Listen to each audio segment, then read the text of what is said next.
Okay, so enough is enough with all of these Funko Shop exclusives lately. Like, what is even happening and why are they all going to the Funko Shop? Is probably what you're asking yourself right now, and the answer to that question might not actually surprise you. So let's check it out.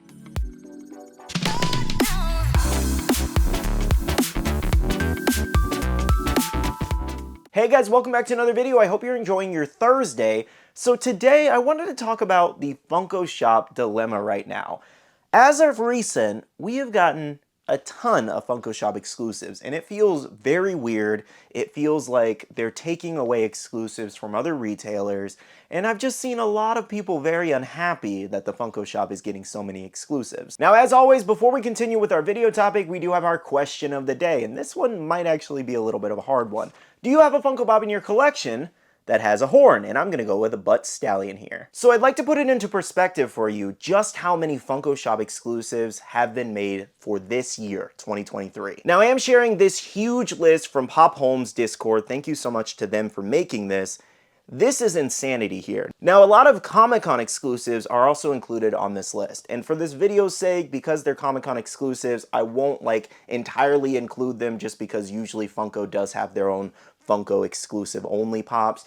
But if you were to count them, this puts us at over 240 plus Funko Shop exclusives this year, and that's just nuts. Without the Comic-Con ones, we're probably sitting at around 170, 180 maybe. Guys, we are over halfway through this year now. The year isn't even up, and we've had almost 300 Funko Shop exclusives. I honestly wouldn't be surprised if we capped out around 400 plus Funko Shop exclusives this year. You may have noticed in the last few announcements where Funko's been announcing 50, 60 things at a time, we get around 3 to 8 Funko Shop exclusives. And I can use yesterday's video as an example. We showed off 60 plus new items, and 10 of those were Funko Shop exclusives. That is nuts. Now, there are two ways to answer this question as to why Funko has been producing so many exclusives for their shop.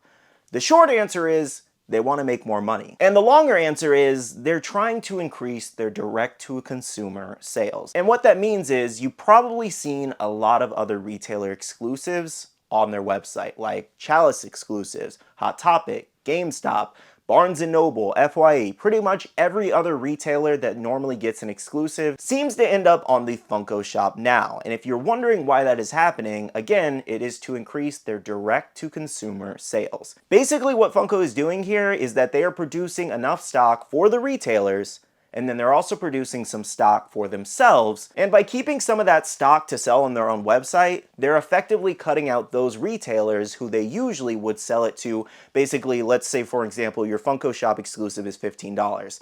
To all of these retailers, they would sell it to them for $7. So those retailers could charge $15 and double their money essentially. And when Funko cuts out all of those retailers, they get to make all of that extra money on top of it, thus making more money. Now, of course, Funko having more money in their pocket is not a bad thing. This is actually really great for the company. Increasing sales makes their shareholders happy, thus they make more money as well. Now, another reason you might not have thought of as to why Funko is getting so many shop exclusives is due to the fact that you may have noticed a lot of companies going out of business. And a lot of those companies were actually supposed to get certain exclusives that ended up being Funko Shop exclusives now. And a good few examples are Kraken's Collection, Zavi, Big Apple Collectibles, Pop in a Box. All of those places were set to have Funko exclusives, but as you can see, some went out of business, some stopped selling Funko Pops entirely, and that left Funko with those exclusives to sell now on their website. A good example is the Batman Beyond Zavi exclusive, where it did have that chase variation.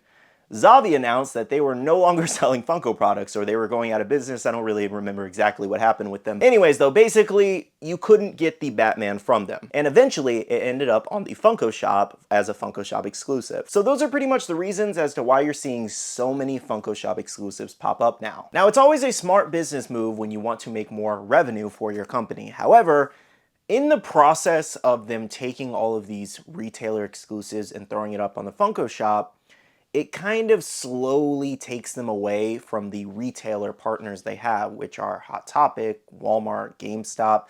When you're taking some of their stock and selling it on your website, sometimes even undercutting these other companies, it significantly hurts their business. Now, something to clarify here though, I'm not saying you have to feel bad for all of these other shops that sell these pops and Funko is taking their exclusives and selling it on their website.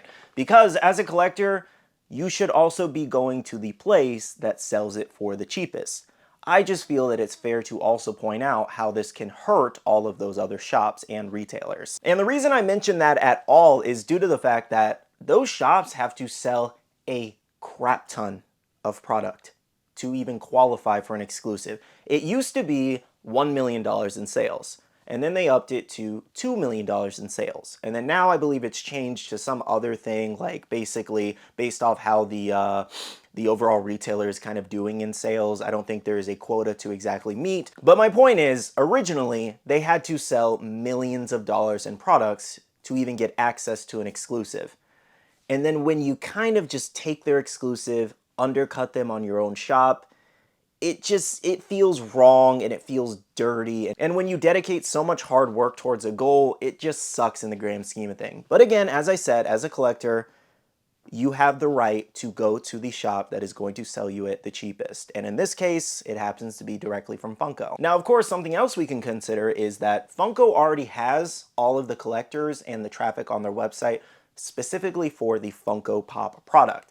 So whereas Walmart is huge, obviously way bigger than Funko, and so is Amazon, and so is GameStop, they don't just have Funko Pop collectors. So when you're putting all of these exclusives in one general place, it makes it easier as a collector to shop in one place versus shopping everywhere. So with this direct-to-consumer approach that Funko is taking to make more revenue, it's really benefiting them, and it actually really benefits us. It just doesn't really benefit all of those shop owners, unfortunately. As I always say, guys, I like to try to look at things from every point of view. Funko's point of view in this aspect, our collector point of view, and these other retailers that partner with Funko's point of view. Now, I wanted to share with you a line from an article back from 2022 from one of Funko's earnings call here. Now, as I mentioned, with the direct-to-consumer approach being very beneficial to Funko, this was really highlighted in their first quarter of 2023 when we got a report on their earnings, and that says Funko direct-to-consumer sales grew 61% to $42 million.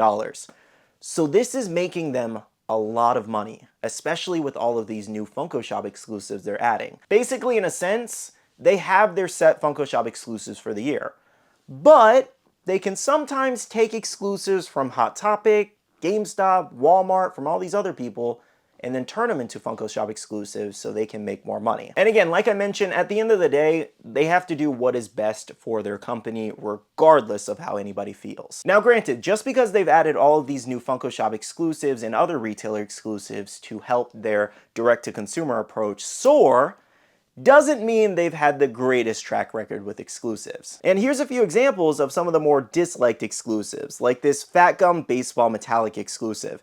This is basically a metallic paint job of the regular common. In reality, nobody actually ever even asked for that baseball lineup of Pops. And funny enough, they actually dropped this Fat Gum exclusive yesterday, and surprise, surprise, it did not sell so well. One of the biggest examples of a poorly executed Funko Shop exclusive was this Ant-Man where he's slowly shrinking down in a Pop moment. So unfortunately, multiple things also contributed to this Pop not selling well. One of the biggest factors being that the Ant-Man movie was not that well received. But outside of that, a lot of people did not like the execution of this design either. They felt that Funko was very lazy in the approach that they actually took in designing this Pop. Myself included in that. I think this could have been really great. And I see exactly what they were going for, but all it looks like is Ant-Man with cheap cutouts in the middle of it, and then you see a smaller Ant-Man. That's unfortunately all it looks like to me. But again, I think the idea they had was absolutely amazing here. I just wish the execution was better. Another good example is this Barry Allen Funko Shop exclusive. I am really shocked, given all the controversy around this actor and the movie, that Funko even decided to go forward with so many Pops from this movie, because a lot of them are just shelf warmers because the movie bombed at the box office. Not to say that a lot of fans did not like this movie, it just had so much controversy around it that it just unfortunately bombed in the revenue department. So those were just a few examples of some of the burner exclusives that are still sitting in stock on the website. We have also had some really crazy awesome exclusives, like this Demon Slayer Shinobu exclusive.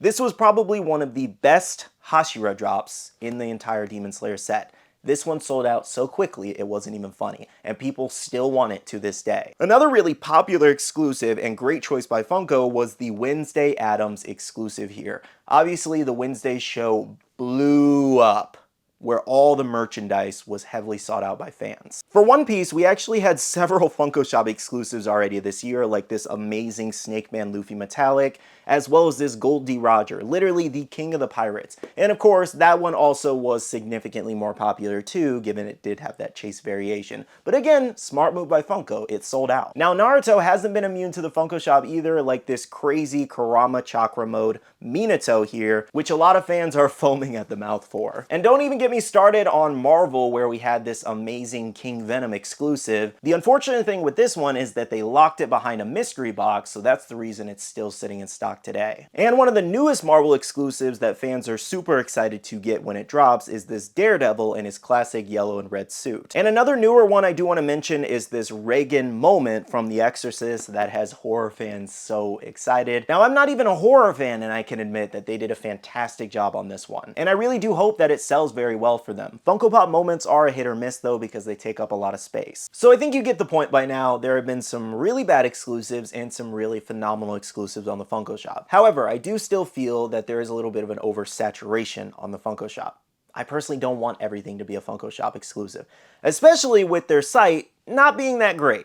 Obviously, I think pretty much everybody or a majority of people have had a bad experience on the Funko Shop trying to get different drops. So in my opinion, if they're going to make a majority of exclusives, Funko Shop exclusives going forward in the future, can we put some of that extra revenue you're making towards the shop? It would be greatly appreciated. All right, guys, so those are all my thoughts on this topic. I hope this video was enjoyable. It was very interesting to me, and I wanted to talk about it in a video to you guys, as well as kind of educate you guys a little bit, just in case you didn't know some of these things. As always, I would love your feedback on the topic at hand for this video. Do you guys think it is really good, all the exclusives Funko is getting lately? Do you think it helps you as a collector? Or do you think it's really bad for the hobby that they're getting so many exclusives? Let me know your thoughts down below. With all that being said, I'm gonna end off the video here by saying a big shout out to all the wonderful Patreon supporters of the channel. You guys rock for supporting myself and the channel. If you guys want to check out the Patreon, the link is down below. We have a Patreon-only Discord where we share a lot of information, news, restocks, updates, links, and more. And lastly, I want to remind you guys to make sure to be following me on all my social medias at SkittleRampage over on Twitter, TikTok, Instagram, and my Facebook page so you can stay up to date. All right, love you guys. See you guys in the next one. See you guys later. Bye.